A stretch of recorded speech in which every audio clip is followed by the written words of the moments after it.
नमस्कार, मैं विकास टेकरे और स्वागत करता हूं आप सभी का द हिस्ट्री यूट्यूब चैनल में।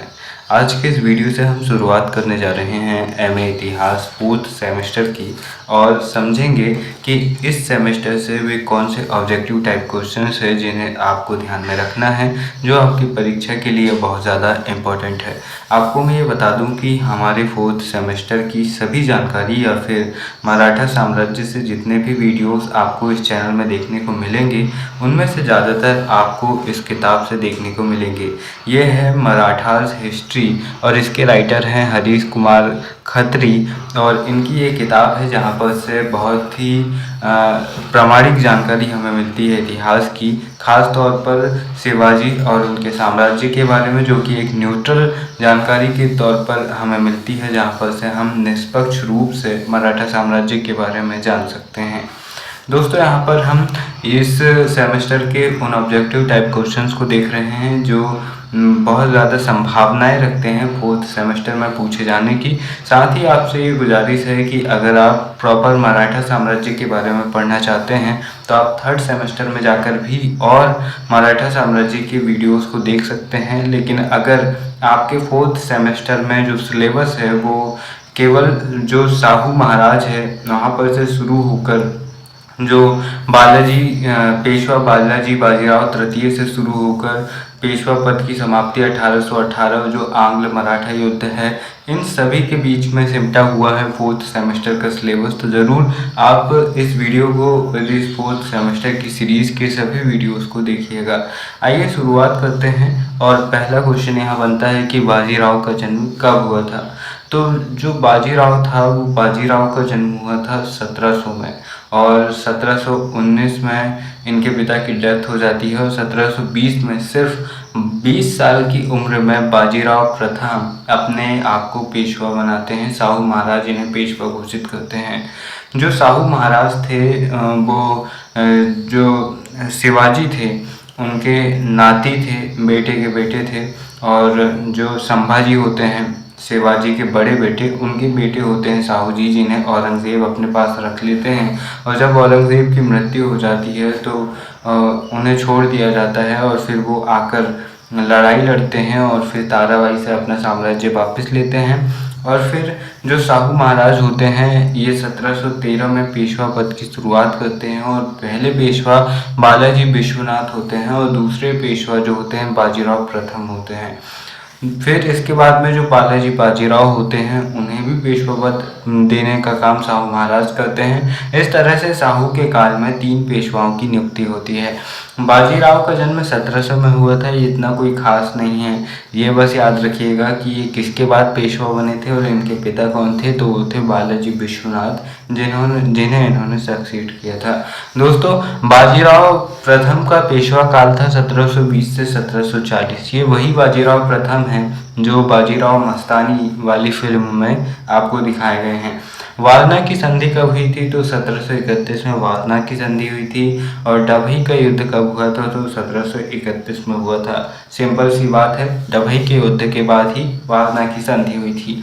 बाजीराव के कार्यों का मूल्यांकन, सैन्य शक्ति का इन्होंने संगठन किया था और मराठा संघ का संगठन किया था और राष्ट्रीय पुनरुत्थान इन्होंने किया था। एक प्रकार से कहें तो शिवाजी के बाद जो द्वितीय मराठा साम्राज्य स्थापना करने की शुरुआत पेशवा विश्वनाथ ने की थी, उसे पूर्ण करने का काम बाजीराव ने किया। बाजीराव प्रथम का उत्तराधिकारी कौन था? तो वो था बालाजी बाजीराव। बालाजी बाजीराव का पेशवा काल रहता है 1740 से 1761।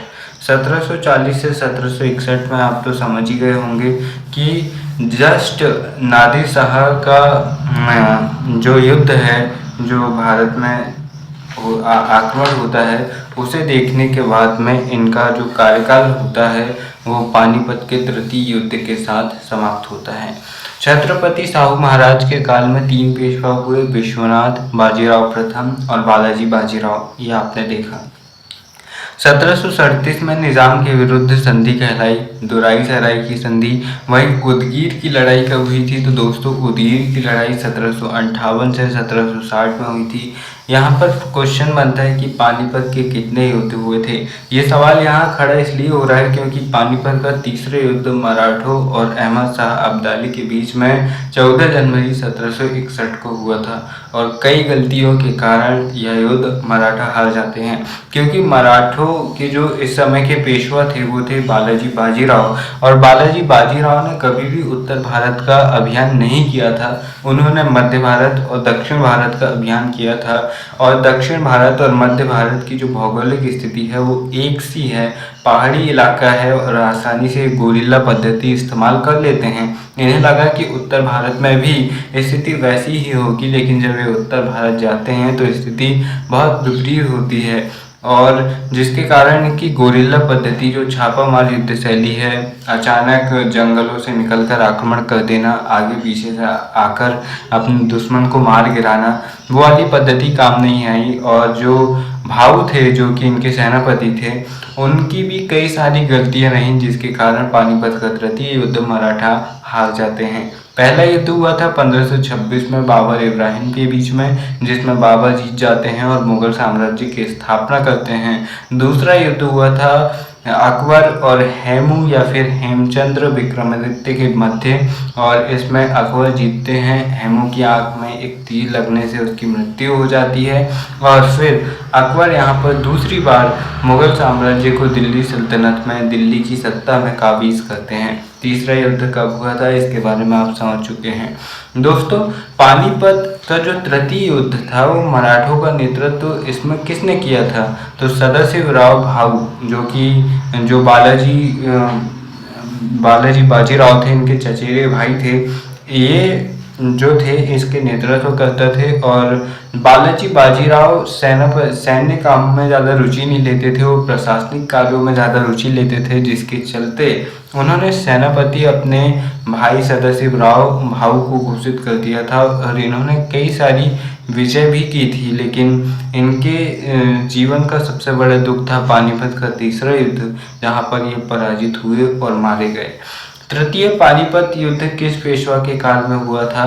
तो बालाजी बाजीराव, जिन्हें नाना साहेब भी कहते हैं। ठीक है, नाना साहेब ये अलग हैं, नाना फडणवीस अलग है, और 1857 वाले नाना साहब अलग हैं। ठीक है, इसके बाद में देखिए माधवराव प्रथम का उत्तराधिकारी कौन था?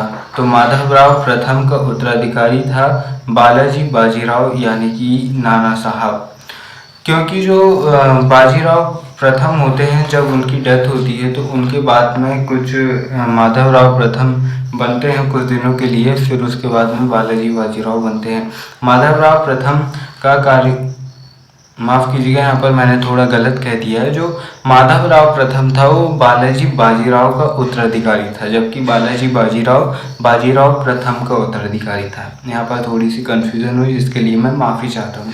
माधवराव प्रथम का कार्यकाल था 1761 से 1772, और बहुत ही कम इनका कार्यकाल था। फिर वहीं पर बात करें माधवराव का विरोधी, उसका चाचा था रघुनाथ राव, और रघुनाथ राव जिसे राघव भी कहते हैं, या बहुत ज़्यादा षड्यंत्रकारी था, और इसने बॉम्बे प्रेसिडेंसी से सूरत की संधि कर ली थी, जिसके चलते यहाँ पर से अंग्रेजों को अवसर मिल जाता है मराठा साम्राज्य में कानाफूसी करने की और अपने षड्यंत्र रचने की। कनकपुर का समझौता 1769 में हुआ था। 12 भाइयों की परिषद 12 भाई काउंसिल का प्रमुख कौन था? नाना फडणवीस। इनमें से लगभग सभी ऑब्जेक्टिव इम्पोर्टेंट नहीं हैं, क्योंकि तकरीबन 7 ऑब्जेक्टिव ही आते हैं एग्जाम में, और 7 ऑब्जेक्टिव आपको यहाँ से निकालना है, इसीलिए आप सभी को ध्यान में रखिएगा। मैं ये नहीं कहूँगा कि 7 में से 7 यहीं से आने वाले हैं, क्योंकि 3 सेमेस्टर मैंने खुद ने ये सब पढ़कर एग्ज़ाम दिया है, आते नहीं हैं। ज़्यादा से ज़्यादा 4 से 5 ऑब्जेक्टिव इन नोट्स से आपको मिलने वाले हैं एग्ज़ाम में, और ये भी बहुत इम्पोर्टेंट, बहुत बड़ी बात है कि आप 5 से 6 ऑब्जेक्टिव सही कर भी आ रहे हैं, तो आपके लिए एक बड़ी बात है। रघुनाथ राव ने अंग्रेजों के साथ सूरत की संधि कब की? 6 मार्च 1775 में। माधवराव की मृत्यु के बाद अगला पेशवा बना नारायण राव।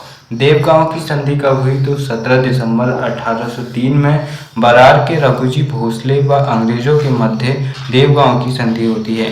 देवगांव की संधि के बाद में हमें ये देखना है कि जो सालबाई की संधि है वो कब हुई।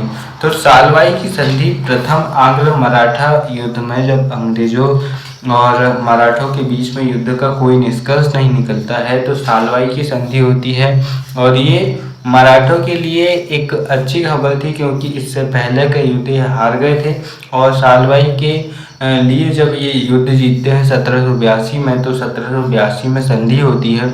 और ये जो संधि होती है यह 20 वर्षों तक किसी युद्ध को अंजाम देने से रोक देती है। 1782 के 20 वर्षों बाद ये युद्ध होता है 1802 में, और यहाँ पर एक महत्वपूर्ण सफलता होती है ये मराठों के लिए। दोस्तों, बसीन की संधि कब हुई थी? तो 31 दिसंबर 1802 में पेशवा बाजीराव द्वितीय अंग्रेज के मध्य संधि होती है। द्वितीय आंग्ल मराठा युद्ध के परिणाम स्वरूप बसीन की संधि होती है, और इससे ये अब नाम मात्र के पेशवा बनकर रह जाते हैं, क्योंकि एक प्रकार से बसीन की संधि सहायक संधि का ही रूप होती है। और ये अपनी पूरी स्वतंत्रता, अपने विदेशी संबंध सब खो देते हैं। दोस्तों, इसके बाद में बड़गांव की संधि देखिए। 1778 मराठा और अंग्रेज के मध्य होती है बड़गांव की संधि, और प्रथम आंग्ल मराठा युद्ध के बाद ये होती है। इन सभी संधियों को आप याद रखिएगा, क्योंकि कई बार MPPSC जैसे एग्जाम्स में ये सही जोड़ी के रूप में पूछ लिया जाता है कि कौन सी संधि कब हुई थी या फिर कौन सी संधि किसके साथ हुई थी। तो आपने देखा सालवाई की संधि, उससे पहले बड़गांव की संधि, ये दोनों मराठों यानी कि पेशवा के बीच में हुई थी। फिर वसीन की संधि 1802 में ये पेशवा के साथ में हुई। और फिर जो सुलजी अर्जनगांव की संधि होती है वो होती है सिंधिया और अंग्रेजों के मध्य द्वितीय आंग्ल मराठा युद्ध के बाद में। और फिर तृतीय आंग्ल मराठा युद्ध 1817 से 1819 के बीच में होती है। और फिर इस संधि के परिणाम स्वरूप मराठा शक्ति पूरी तरह से समाप्त हो जाती है, और इसी के साथ पेशवा पद की भी समाप्ति हो जाती है। दोस्तों, 1818 में ब्रिटिश सरकार ने पेशवा पद खत्म कर दिया। बाजीराव द्वितीय को बंदी बनाकर बिठूर भेज दिया गया। 1853 में बाजीराव द्वितीय की मृत्यु हो गई। बाजीराव द्वितीय ने दत्तक पुत्र धोंदूपंत यानी नाना साहेब को अपना उत्तराधिकारी घोषित किया, जिसे अंग्रेजों ने स्वीकार नहीं किया और पेंशन देने से इनकार कर दिया।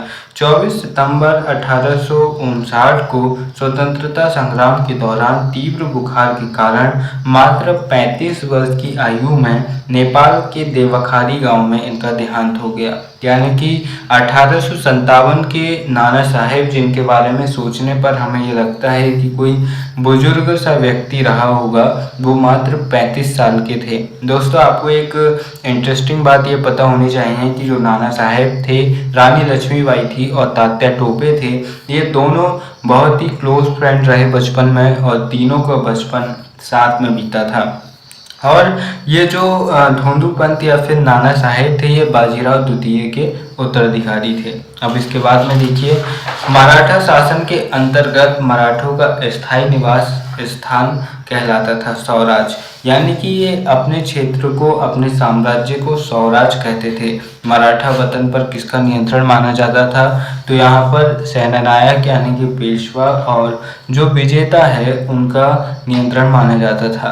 मराठा साम्राज्य का प्रधान छत्रपति होता था। जैसे कि भारत में जो भारत का प्रधान है, हमारे देश का प्रधान है, वो राष्ट्रपति है, लेकिन राष्ट्रपति के पास कितनी शक्तियां हैं हम सभी जानते हैं। कुछ मामलों को छोड़कर राष्ट्रपति बिल्कुल एक तोते के समान है, जो सरकार कहेगी वो राष्ट्रपति को कहना होगा। ठीक उसी तरह यहाँ पर भी यही हाल था। 1713 के बाद में धीरे धीरे पेशवा इतने शक्तिशाली हो गए कि छत्रपति अब नाम मात्र के रह गए थे। पूरे अधिकार अब छत्रपति के बाद में वो पेशवा के पास आ गए थे। जब साहू महाराज की मृत्यु हुई तो फिर कार्यपालक और प्रशासक दोनों अधिकार बाजीराव के पास में आ गए थे, बालाजी बाजीराव के पास। गांव का सबसे बड़ा अधिकारी था पटेल या पाटिल। नगर का सबसे बड़ा अधिकारी कोतवाल। शिवाजी महाराज के बाद मराठा नौसेना का द्वितीय संस्थापक माना जाता है कान्होजी आंग्रे को। महाराष्ट्र धर्म सब का सर्वप्रथम किस लोकप्रिय मराठी ग्रंथ में हुआ? महाराष्ट्र धर्म शब्द का जो उपयोग है वो गुरु चरित्र में सबसे पहले उल्लेख हमें मिलता है। महाराष्ट्र में भगवत गीता की मराठी भाषा में व्याख्या किसने की? तो वो की संत ज्ञानेश्वर। दोस्तों, इस अगले ऑब्जेक्टिव को हम देखते हैं। महाराष्ट्र में वारकरी संप्रदाय को शुरू करने का श्रेय गुरु रामदास जी को जाता है। स्वराज के अंतर्गत मुख्यतः कितनी रियासतों का समावेश है? 16। चौथ से क्या अभिप्राय है? चौथ से क्या अभिप्राय है? तो जो राजस्व का चौथा हिस्सा होता है वो चौथ कहलाता है, और जो सरदेश मुखी है वो राजस्व का 10वां हिस्सा कहलाता है। जो सरदेश मुखी था ये अपने देश के लोगों से वसूलते थे, और जो चौथ था जिन पर ये अधिकार करते थे उन बाहरी राज्यों से ये चौथ वसूलते थे। शिवाजी तथा जयसिंह के मध्य पुरंदर की संधि 1665 में होती है, और इसी संधि के तहत शिवाजी औरंगजेब से मिलने के लिए जाते हैं आगरा। मराठा भवनों की रचना किस प्रकार की है? चतुर्भुजाकार। प्रारंभिक अवस्था में मराठों में जल निकास के लिए कौन से स्रोत थे? बांध, हौज, पुल। दुर्ग के प्रधान द्वारा किस मूर्ति का निर्माण किया जाता था? द्वार पर, यहाँ पर द्वारा लिख दिया हूँ मैंने, इसके लिए सॉरी। दुर्ग के प्रधान द्वार पर ये एक मूर्ति लगाते थे भगवान हनुमान जी की। इनका मानना था कि भगवान हनुमान जी इनकी रक्षा करेंगे, इसीलिए दरवाजे पर हनुमान जी की मूर्ति लगाते थे। तो यहाँ पर तकरीबन 43 ऑब्जेक्टिव हमने समझने की कोशिश की। आप चाहें तो थर्ड सेमेस्टर में मराठा प्लेलिस्ट है, जो मराठा वीडियोस हैं वहाँ पर आपको देखने को मिलेंगे। वहाँ पर जाकर भी आप ऑब्जेक्टिव को देख सकते हैं और समझ सकते हैं। मुझे उम्मीद है ये वीडियो आपको पसंद आया होगा, आपके काम का होगा। आप और बता सकते हैं आप किन टॉपिक्स पर वीडियो चाहते हैं। मैं कोशिश करूँगा कि आपकी ज़्यादा से ज़्यादा मदद कर सकूँ, ज़्यादा से ज़्यादा वीडियोज़ बना सकूँ, और हम सब अच्छे नंबर से पास हो सकें। फिर मिलेंगे अपने किसी और वीडियो में, तब तक के लिए नमस्कार, जय हिंद।